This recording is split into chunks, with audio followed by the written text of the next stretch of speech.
Kumusta ka? Sa mundong puno ng ingay, drama, at walang katapusang opinyon ng ibang tao, paano ka mananatiling kalmado? Paano ka magiging isang taong iginagalang ng lahat, ngunit hindi madaling masaktan o maapektuhan? Yan ang tatalakayin natin ngayon, ang tunay na stoic, respected, calm, untouchable ayon sa Stoicism. Kung gusto mong maintindihan kung paano mamuhay ng may dignity, respeto, at kapayapaan ng isip, manatili hanggang dulo ng video na ito. Ang Stoic ay isang taong marunong magkontrol ng kanyang sarili. Hindi ibig sabihin na wala siyang nararamdaman. Hindi ibig sabihin na bato ang kanyang puso. Kundi, marunong siyang mamili kung alin ang bibigyan niya ng emosyon, at alin ang dapat palampasin.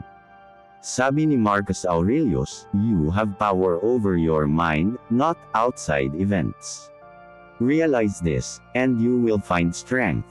Ang tunay na Stoic, hindi siya alipin ng emosyon. Siya ang may hawak sa kanyang damdamin. At dahil dito, siya ay nagiging untouchable, hindi dahil walang pumupuna sa kanya, kundi dahil hindi siya basta-basta naaapektuhan ng puna ng iba. Bakit iginagalang ang isang Stoic? Simple, dahil hindi siya madaling nagre-react.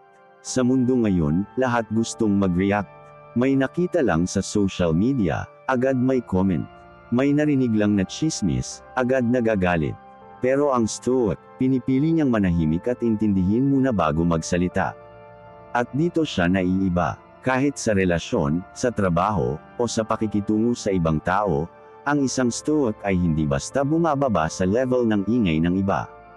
Kaya iginagalang siya, dahil bihira ang taong hindi agad nagpapadala sa emosyon. Seneca once said, "We are more often frightened than hurt, and we suffer more in imagination than in reality." Karamihan ng tao, nag-o-overthink. Pero ang Stoic, kalmado. At doon, nakikita ang tunay na respeto. Ang kalmado ay isang superpower.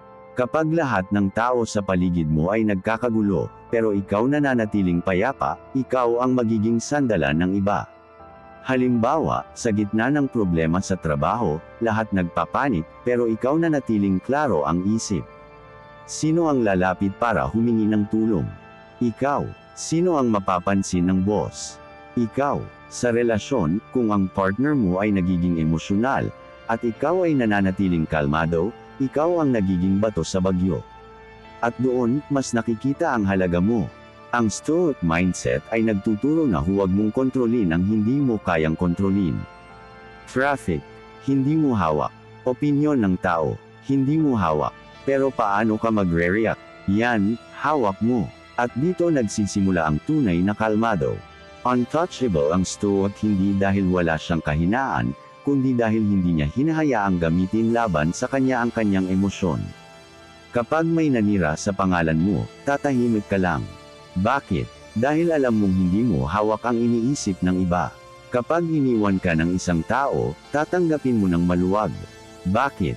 Dahil alam mong hindi mo pwedeng ipilit ang isang bagay na hindi na para sa iyo. Ito ang tunay na untouchable, hindi kawalan ng damdamin, kundi matatag na kontrol sa sarili. Sabi ni Epictetus, "If you are distressed by anything external, the pain is not due to the thing itself, but to your estimate of it."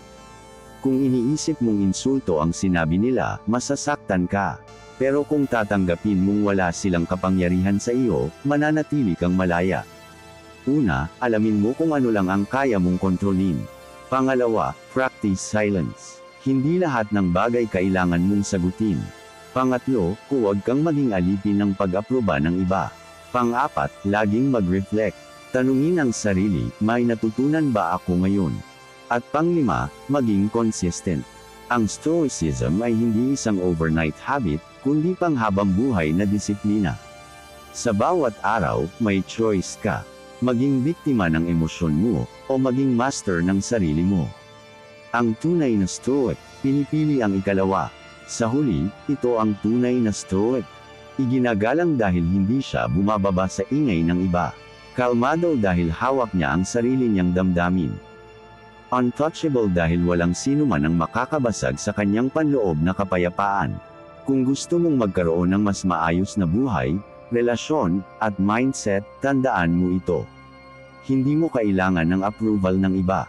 Hindi mo kailangan ng drama. Kailangan mo lang ng disiplina, kalmado, at tamang perspective. Ikaw, oo, ikaw mismo, pwedeng maging tunay na stoic. Kung nagustuhan mo ang video na ito, huwag kalimutang i-like at mag-subscribe para sa mas maraming content tungkol sa stoicism at kung paano ito makakatulong sa iyo bilang isang lalaki na gustong mamuhay ng may dignidad at kapayapaan. Maraming salamat, at tandaan, stay respected, stay calm, stay untouchable.